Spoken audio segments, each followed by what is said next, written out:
St Andrews is sat in the East End of Glasgow. It's sat in an area with quite a low SIMD. We've got a lot of youngsters that come to the school that have got very low expectations of their future and of any academic success.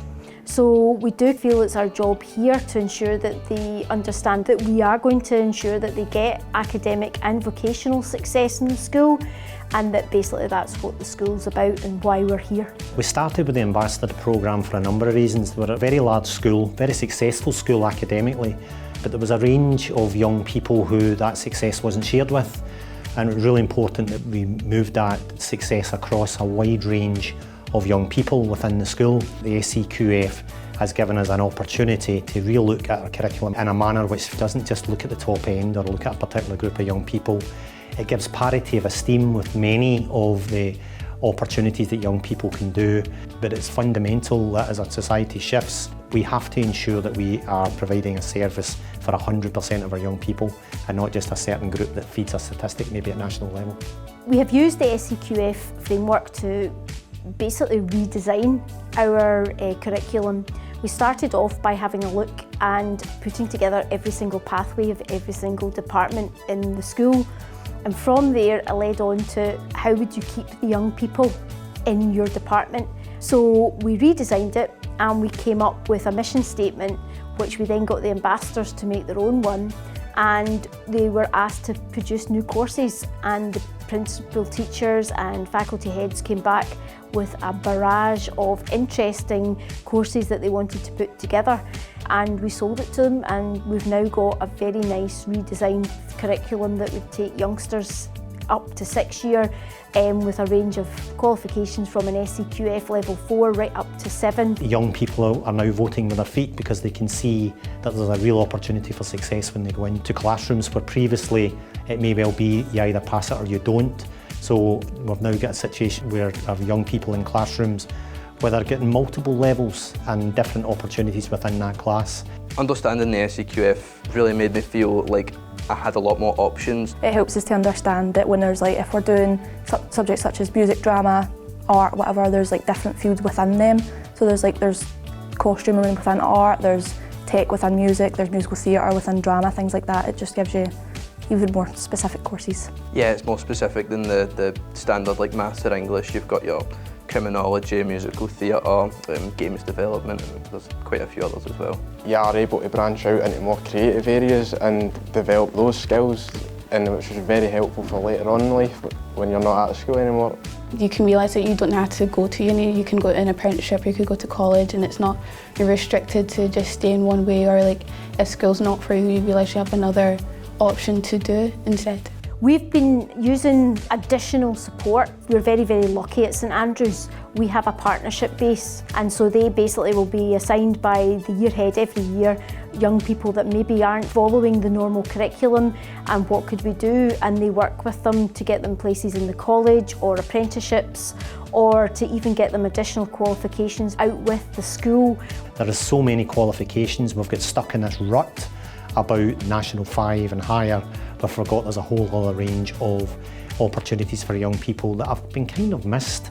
Recently we have just become the Silver Ambassadors with the SCQF framework, which we're incredibly proud of. It's been a lot of work for the young people, but they are rising to the challenge. We still have quite a lot of work to do with the parents. So for us to reach gold, we really need to push our involvement with parents' nights and also involve ourselves more in parents' information evenings. The young people always go along to them, they always are attending them, they always answer questions, they always do a presentation, but we kind of feel we need to have a bit of a more lasting impact for parents so that they understand what exactly the school is doing. And that is something that we're working on along with the partnership base at the moment, to see if we can actually put together something that would help them show the progression for them and the pathways that their youngsters would follow. I'm not a stranger to the dark. Hide away, they say, 'cause we don't want your broken parts. I've learned to be ashamed of all my scars. Run away. One of the big changes that we've seen with running with the SCQF Ambassadors is the change in the personality of some of the young people. They have actually excelled at all of this. They have put together a newsletter that they release every 2 months. They have put together a mission statement for the school to follow, and they have genuinely volunteered to attend every single parents' night we actually have.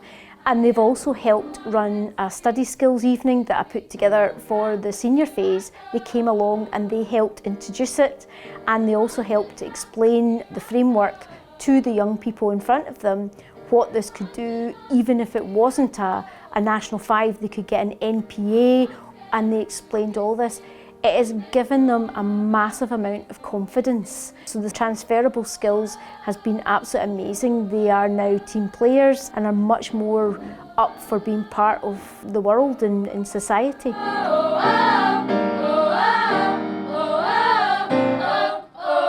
Becoming an SCQF Ambassador has really helped me with public speaking. It's elevated my confidence, and I think it's just a great thing for anybody that's interested and wants to do a bit more in their school. We all were a bit shy at first to publicly speak, like me. I used to struggle with some anxiety, but now I can go and speak in front of large crowds without thinking about it too much because it's just my job in the school now.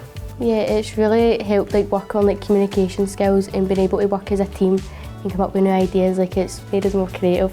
When people are making their subject choices and they're not sure what certain subjects mean, you're able to explain them to them and you have a more deeper understanding of what subject you can take instead. One of the things that happens with a lot of young people in the school for a multitude of reasons is the traditional view of school isn't a good fit, and there's a whole host of reasons for that. They're not going out into the wide world, into a classroom. So why there's this obsession with the classroom being the way that we would educate, that's for young people that are going to university, and even young people that go to university will find a different experience as well. So we have to get our head round the fact that life is changing, that the traditional view of education is great for some but not great for all, and that young people have got the same entitlements as every other young person, and we can't deliver all that in that traditional environment. Somebody said to me once, you can sit at a blackboard and show how an engine works, but you won't really know how an engine works until you start working on an engine. And fundamentally that we have to move to a better model where young people are learning in an environment which is much more natural to the way that they work in later life.